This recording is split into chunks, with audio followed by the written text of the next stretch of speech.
자, 여러분 안녕하십니까? 이번 시간에는 우리가 경우의 수의 첫 시간으로서 42차시 합의 법칙과 곱의 법칙에 대해서 같이 얘기를 해 보도록 하겠습니다. 자, 먼저 우리가 생각 열기를 통해서 사건과 시행과 사건에 대한 용어를 한번 같이 공부해 봅시다. 자, 강면에 1에서부터 12까지의 자연수가 적혀 있는 정 12면체 주사위를 던져서 윗면에 적혀 있는 숫자를 관찰해 보았을 때 다음 수를 나열해 보자. 자, 같이 한번 해볼게요. 아무 지식이 없는 상태예요. 자, 우리가 이거는 정 6면체지만 정 12면체라고 생각하고 계속해서 이렇게 주사위를 던져 보는 거죠. 그랬을 때 나올 수 있는 모든 가능한 눈금들은 뭐가 될까요? 눈들은 나올 수 있는 모든 수는 뭐가 돼 있죠? 뭐가 있죠? 그렇죠. 1, 2, 3, 4, 5 이렇게 해서 정 12면체니까 11, 12까지의 숫자가 있는 것을 알 수가 있겠죠. 3의 배수들은 12면체에서 나올 수 있는 3의 배수들은 뭐예요? 그렇죠. 3, 6, 9, 12가 나올 수 있는 것을 알 수 있죠. 5의 배수는 5, 10 두 개밖에 없겠네요. 3의 배수 또는 5의 배수는 뭐예요? 3의 배수이면서 또는 5의 배수는 것은 3, 5, 6, 9, 10, 12 이렇게 되는 것을 알 수가 있죠. 자, 이제 이 정 12면체를 가지고 하는 이 주사위를 이제 대상으로 해서 우리가 각각 용어들을 정리해 보도록 할게요. 자, 우리가 정 12면체 주사위를 이렇게 계속해서 이렇게 던지는 행위, 이렇게 의미 없는 어떤 행위를 계속 반복하고 있는 거죠. 이게 바로 주사위를 이렇게 아무 의미 없이 던지는 행위를 우리는 뭐라고 하냐면 시행이라고 해요. 시행. 이것을 시행이라고 하는 거예요. 주사위를 반복해서 던지는 행위. 근데 예를 들어서 재민이가 너무 심심해가지고 주사위를 계속 던지고 있었어. 그냥 아무 생각 없어. 재민이는 아무 생각이 없었어요. 막 던지고 있었어요. 이게 시행이라는 거예요. 그리고 그럼 그렇게 했을 때 나올 수 있는 모든 가지수들 있죠? 그것을 모아놓은 집합을 우리는 표본 공간이라고 하는데, 이건 가볍게 들으세요. 그냥 선생님 언급해 주는 거니까. 시행에서 나올 수 있는 모든 가지수들을 다 나열해 놓은 집합을 우리는 표본 공간이라고 한다. 가볍게 들어. 자, 그 다음에 사건. 여기서 중요한 건 사건인데요. 시행과 사건이잖아요. 이번 주제가. 옆에서 예람이가 보고 있었어요. 재민이가 막 생각 없이 막 던지고 있는 주사위 속에서 예람이는 옆에서 그걸 관찰하고 있다가 3의 배수가 나올까? 관심을 갖는 거예요. 그래서 예람이가 딱 재민이가 던진 3이 딱 나와서, 그럼 예람이 혼자서 옆에 있다가 3이다 하고 혼자 좋아하는 거예요. 그 다음에 또 12면체를 던졌는데 6이 나왔어. 6이. 그러면 또 예람이는 좋아 뭐 이러는 거야. 근데 갑자기 4가 나왔어. 그러면 3의 배수가 안 나왔네. 이렇게 혼자서 의미를 부여한 것을 부여할 수가 있겠죠. 그렇게 우리가 어떤 하나의 시행에 대해서 의미를 부여할 때 그것을 의미를 부여한 것을 우리는 사건이라고 말하는 거예요. 그래서 예람이는 3의 배수를, 의미 없는 시행에 대해서 3의 배수가 나오는 결과를 의미를 부여한 거죠. 그게 사건 A가 될 수 있는 거예요. 그럼 사건 A는 우리가 시행의 결과 중 특별한 조건을 만족하는 집합을 이제 사건이라고 정의하고, 그래서 집합의 개념으로 사건 A를 3의 배수라고 정의를 하면 어떻게 되는 거예요? 3, 6, 9, 12가 바로 사건 A의 집합이 되겠죠. 그것의 원소의 개수는 4개 이렇게 말할 수 있고. 자, 옆에서 또 누구야? 예를 들어서 규환이가 보고 있다가 그 재민이가 막 던지고 있는 걸 규환이가 보고 있다가 나는 5의 배수가 나오는지 궁금하네. 탁 던지 1 하면 A, 3 하면 A 하고 5 나오면 나왔다. 또 10 나오면 나왔다. 이렇게 혼자서 또 생각을 하고 있었어. 그래서 규환이는 5의 배수를 사건 B라고 정의를 한 거예요. 5의 배수가 나오는 특정한 결과를. 그랬을 때 사건 B의 집합은 이렇게 되는 거죠. 그리고 그 사건 B의 원소의 개수는 2개가 되겠네요. 자, 이렇게 시행과 사건을 정의하면 의미 없는 행위의 반복, 이것을 시행이라고 하고, 거기에 특별한 의미를 부여한 특정한 결과의 집합, 그것을 사건이라고 합니다. 시행과 사건 아시겠죠? 자, 그 다음에 여기 배반 사건이라는 말을 선생님이 적어놨는데 교과서에는 없는 용어지만 이것도 선생님이 알려드리면, 자, 3의 배수와 5의 배수는 동시에 발생할 수 있을까요? 3의 배수이면서 5의 배수인 수가 12 우리가 정십이면체에 있습니까? 1에서 12 사이 숫자에 없죠. 자, 이렇게 동시에 일어나지 않는 두 사건은 우리는 배반 사건이라고 말하는 거예요. 즉 다시 말하면 서로 관계인 두 집합이 되겠네요. 이렇게 교집합이 공집합인 두 사건을 우리는 배반 사건이라고 말한다는 걸 여러분들 기억하셔요. 그래서 이렇게 특별히 배반 사건, 즉 서로 동시에 일어나지 않는 두 사건에 대해서는 특별히 합의 법칙이라는 게 만족이 돼요. 자, 그래서 위에서 보듯이 두 사건 AB가 동시에 일어나지 않을 때, 즉 배반 사건으로서 교집합이 공집합일 때, 사건 A 또는이죠. 사건 A 또는 사건 B가 일어난 경우의 수는 A가 일어난 경우의 수가 몇 개였어요? 4개였죠. 사건 B가 일어난 경우의 수가 2였죠. 그래서 A 또는 B가 일어난 경우의 수는 4 더하기 2 해서 6개가 된다는 것을 알 수 있죠. 자, 더하기가 상행됐죠? 합의 법칙이라고 그래요. 이거를. 자, 우리는 원리는 이걸 보면 알고 있어요. 합집합의 원소의 개수 계산할 때 우리가 어떻게 했죠? 합집합의 원소의 개수는 A 합집합 B의 원소의 개수는 A 집합의 원소의 개수 플러스 B 집합의 원소의 개수 빼기 원래 N A 교집합 B에서 교집합의 원소의 개수가 있었는데 얘가 지금 뭐가 된 상황이야? 0이 된 상황이라서 우리가 이렇게 계산이 되는 거죠. 이게 바로 합의 법칙이 되는 거예요. 자, 정리된 것을 다시 한번 잘 확인해 보시면 되겠어요. 그래서 보통 합의 법칙과 관련된 경우에는 이런 예가 합의 법칙을 적용한 문제가 되겠죠.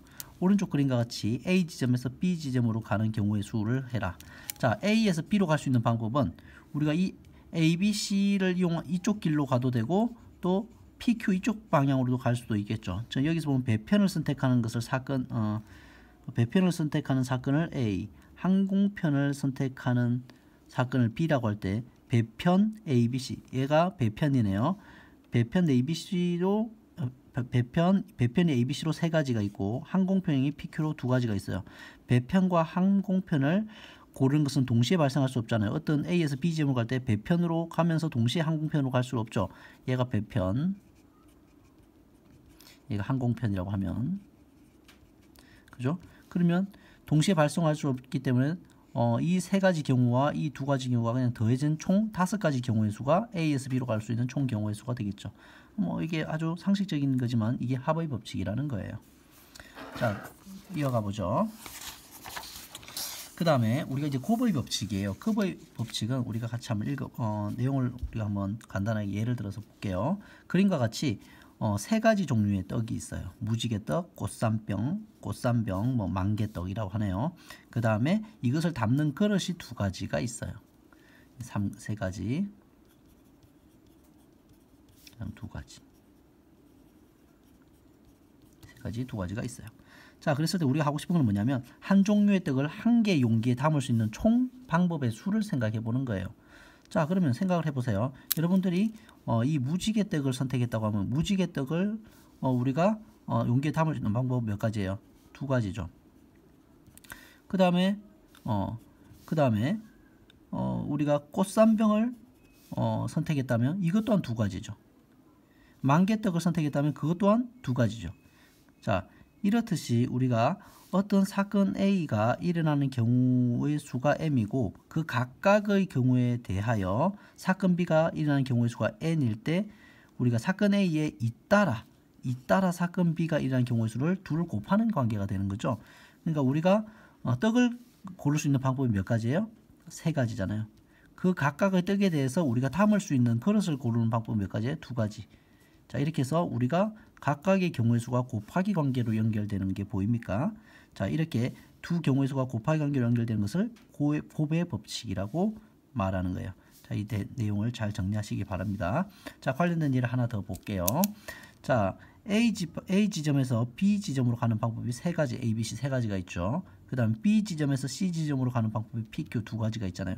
그러면 A 지점에서 C 지점으로 가는 방법은 일단 A에서 어디로 간 다음에 B로 간 다음에 그 다음에 B에서 어디로 가야 돼요? C로 가야 되잖아요. A에서 B로 가는 방법 3가지, B에서 C로 가는 방법 2가지. 얘네들은 잇따라 일어나는 사건이기 때문에 둘을 곱해서 총 몇 가지? 6가지 경우가 생긴다는 것을 알 수가 있죠. 이게 바로 곱의 법칙이라는 거예요. 자, 우리가 이것을 처음 배운 게 아니고 사실은 우리가 예전에 어떤 수의 약수의 개수를 공부한 적이 있었을 거예요. 자, 예를 들어서 200의 약수를 생각해 볼게요. 200은 소인수 분해를 하면 2의 세제곱 곱하기 5의 제곱, 즉 소수가 2와 5에 의해서 구성되는 것을 알 수가 있어요. 자, 그래서 200의 소인수 200 우리가 부분집합이 아니죠. 소인수 분해했을 때 소수의 약수의 개수를 계산하는 방법이에요. 자, 그러면 2가 우리가 이 약수를 선택할 때 2가 한 개도 없으면은 2가 하나도 선택되지 않는 것을 2의 0제곱이라고 하고 얘를 1이라고 할게요. 나중에 이거 가르쳐 줄게요. 1. 그 다음에 2가 한 개 선택되었을 때, 2가 두 개 선택되었을 때 소수로, 2가 세 개 선택되었을 때, 그 다음 5가 하나도 선택되지 않았을 때 5의 0제곱 이외에는 5가 한 개 선택되었을 때, 5가 두 개 선택되었을 때, 자, 얘네들의 조합이 총 200의 약수가 되는 거예요. 200의 약수가. 그래서 2도 하나도 선택 안 하고 5도 하나도 선택 안 되면 1이 우리가 알고 있는 가장 기본적인 약수죠. 5가 한 개 선택되면 5가 약수가 되죠. 5가 두 개 선택되면 25. 그 다음에 2가 한 개 선택, 5가 선택 안 되면 2가 약수가 되는 거 알고 있죠. 2 하나, 5 하나 선택되면 2 곱하기 5 해서 10이 약수가 되는 거 알고 있죠. 이렇게 해서 우리가 총 약수가 몇 가지가 나오냐면 하나, 둘, 셋, 넷, 다섯, 여섯, 일곱, 여덟, 아홉, 열, 열하, 12가지가 바로 200의 약수의 개수가 되는 거예요. 결국에는 뭐예요? 이쪽 부분을 보면 2를 선택할 수 있는 총 가지수죠. 2 소수 2의 선택